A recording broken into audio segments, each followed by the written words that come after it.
প্রিয় ছাত্রছাত্রী, আবারও চলে এসেছি টেস্ট পেপারের আরেকটি ভিডিও নিয়ে। আজ আমরা আলোচনা করব ইন্টার স্কুল টেস্ট। দেখো, পূর্ব বর্ধমান ডিস্ট্রিক্ট ইন্টার স্কুল যে সেটটি রয়েছে, সেট 8, এই সেট 8টি সম্পূর্ণ আলোচনা করব। দেখো, G15 নাম্বার পেজে এই সেটটি রয়েছে, এর সমস্ত প্রশ্নগুলো আমরা আলোচনা করব এই ভিডিওর মাধ্যমে। তোমরা ভিডিওটি স্কিপ করবে না, সমস্ত ভিডিওটি দেখো, তাহলে তোমাদের এই সমস্ত প্রশ্নের উত্তরগুলো মুখস্থ হয়ে যাবে এবং জেনেও যাবে। চলো তাহলে দেখে নিই। দেখো, প্রথমে সেট 8, তাই তো? দেখো, সেট 8-এর Purba Bardhaman district inter school test. Okay, বিভাগ ক এর 1 নম্বর প্রশ্ন, বহির্জাত প্রাকৃতিক শক্তির মধ্যে যার দ্বারা প্রায় 70% ভূভাস্কর্য সৃষ্টি হয় তা হলো। উত্তর হবে নদী। দ্বিতীয় প্রশ্ন দেখো, পৃথিবীর সর্ববৃহৎ পার্বত্য হিমবাহটি হলো। উত্তর হবে হুডবার্ড। তারপর 3 নম্বর প্রশ্ন, বৃষ্টিপাতের সময় আপেক্ষিক আর্দ্রতা থাকে। উত্তর হবে 100%। তারপর দেখো 4 নম্বর প্রশ্ন, রকি পর্বতের পাদদেশে 4 নম্বর প্রশ্ন, রকি পর্বতের পাদদেশে বসন্তকালে এক প্রকার উষ্ণ বায়ু প্রবাহিত হয়, এর নাম। উত্তর হবে চিনুক। 5 নম্বর প্রশ্ন, এল নিনো দেখা যায়। উত্তর হবে প্রশান্ত মহাসাগরে। 6 নম্বর প্রশ্ন, উষ্ণ ও শীতল স্রোতের মিলনস্থল দেখা যায়। উত্তর হবে কুয়াশা ও ঝড় বৃষ্টি। তারপর 7 নম্বর প্রশ্নটি দেখো, জীবাণু দ্বারা প্রাকৃতিক উপায়ে বজ্রের বিয়োজন হলো। উত্তর হবে কম্পোস্টিং। 8 নম্বর প্রশ্ন দেখো, ভাষার ভিত্তিতে প্রথম যে রাজ্যটি পুনর্গঠন করা হয় তা হলো। উত্তর হবে অন্ধ্রপ্রদেশ। 9 নম্বর প্রশ্ন, পশ্চিমী ঝঞ্ঝার প্রভাববিহীন একটি রাজ্য। উত্তর হবে তামিলনাড়ু। তারপর দেখো 10 নম্বর প্রশ্ন, শিব সমুদ্রম জলপ্রপাতটি অবস্থিত। উত্তর হবে কাবেরী নদীতে। তারপর 11 নম্বর প্রশ্ন, প্রথা যে চাষের সঙ্গে সম্পর্কিত তা হলো। উত্তর হবে আখ। এরপরে চলো 12 নম্বর প্রশ্ন, যে দেশের সহায়তায় দুর্গাপুরে লৌহ ইস্পাত কেন্দ্র স্থাপিত হয় সেটি। উত্তর হবে ইংল্যান্ড। 13 নম্বর প্রশ্ন, রাজীব গান্ধী আন্তর্জাতিক বিমানবন্দর অবস্থিত। উত্তর হবে হায়দ্রাবাদে। 14 নম্বর প্রশ্ন, উপগ্রহ চিত্রে অরণ্য ও শস্যক্ষেত্র দেখানো হয় যে রঙে। উত্তর হবে লাল রঙে। এরপরে দেখো বিভাগ খ, এখানে শুদ্ধ অশুদ্ধ রয়েছে। দেখো, প্রথম প্রশ্ন রয়েছে, ক্যালিফোর্নিয়ার ল্যাম্বার্ট ড্রোন একটি পিরামিড চূড়ার উদাহরণ। এটা ভুল, এটা অশুদ্ধ হবে। দ্বিতীয় প্রশ্ন রয়েছে, নিরক্ষীয় জলবায়ু অঞ্চলে শুধু গ্রীষ্মকালেই প্রচুর বৃষ্টিপাত হয়। এটাও ভুল, এটা অশুদ্ধ হবে। 3 নম্বর দেখো, জোয়ারের তীব্রতা সর্বনিম্ন হয় অমাবস্যা তিথিতে। এটাও কিন্তু ভুল, এটাও তোমাদের অশুদ্ধ হবে। 4 নম্বর প্রশ্ন, ভারতের বৃহত্তম শঙ্কর ইস্পাত কারখানা গড়ে উঠেছে দুর্গাপুরে। অবশ্যই এটি ঠিক, তাহলে এটা হবে শুদ্ধ। তারপরে প্রশ্ন দেখো 5 নাম্বার, ভারতের পূর্ব উপকূলে একটি স্বাভাবিক বন্দর হলো চেন্নাই।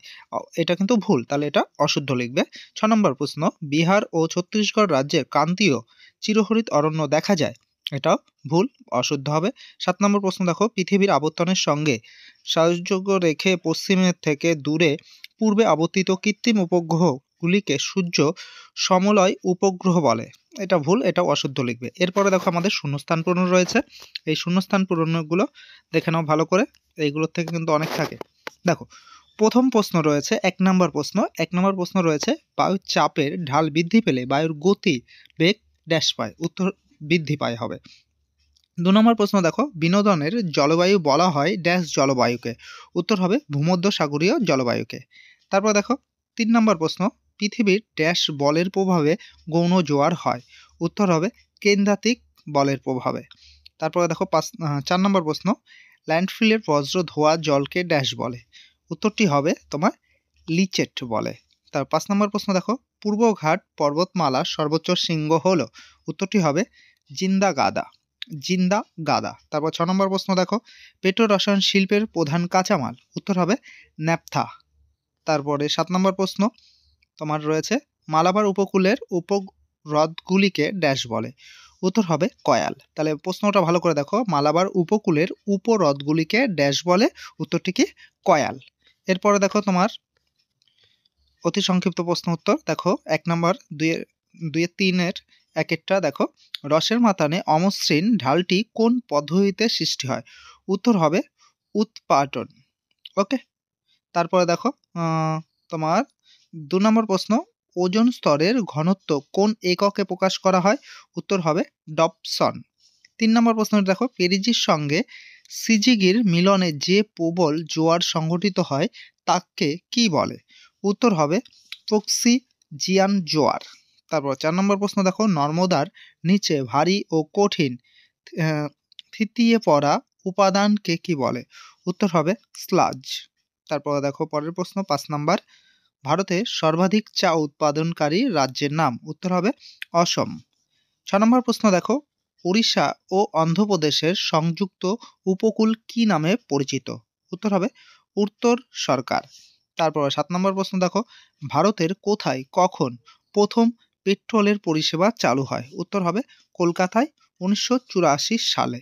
তারপরের প্রশ্ন দেখো তোমার 8 নম্বরের প্রশ্ন, ভারতের টোপোগ্রাফিক্যাল ম্যাপ প্রস্তুতিকারী সংস্থার নাম, উত্তর হবে সার্ভে অফ ইন্ডিয়া। এরপরে দেখো বাম দিক ডান দিক রয়েছে, প্রথমটা রয়েছে কালাহারি, কালাহারির অ্যান্সার হবে এর পাশে 3 নম্বরে কি আছে আফ্রিকা, দ্বিতীয়টা হবে প্ল্যাংগং, এটা হবে তোমার পুরো ওপাশের ডান দিকে দেখো 1 নম্বরে আছে লবণাক্ত হ্রদ, তৃতীয় রয়েছে শিলং, শিলংয়ের অ্যান্সারটা হবে ওইদিকে 4 নম্বর বৃষ্টির ছায়া অঞ্চল, তারপর তোমার 4 নম্বরে আছে এদিকে দেখো বাদিকে শতদ্রু, শতদ্রু হবে ওপাশে 2 নাম্বার দেখো ভাকরানাঙ্গাল।